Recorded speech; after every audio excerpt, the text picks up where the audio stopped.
The Spanish-American War, a brief but impactful conflict in 1898, marked the end of Spanish colonial rule in the Americas and led to the United States acquiring territories in the Pacific and Latin America.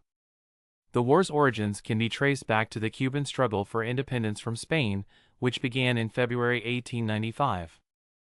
The Cuban conflict negatively impacted U.S. investments and trade with Cuba, while also appealing to American humanitarian sentiment.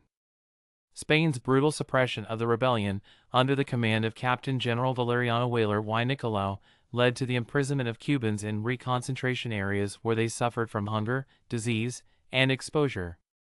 These conditions were widely publicized in the United States by sensational newspapers, further fueling public support for intervention.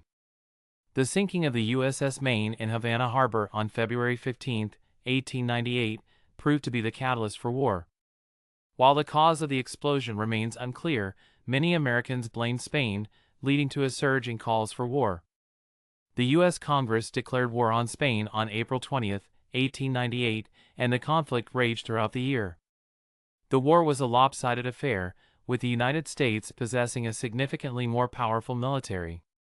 In the early hours of May 1, 1898, Commodore George Dewey led a U.S. naval squadron into Manila Bay in the Philippines, decisively defeating the Spanish fleet in a matter of hours.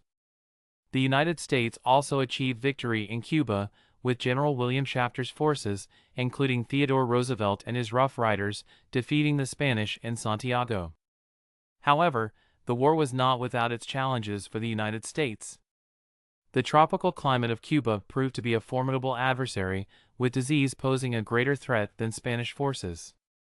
Yellow fever, a deadly disease that had plagued Cuba for centuries, claimed the lives of more than 2,000 American soldiers during the campaign.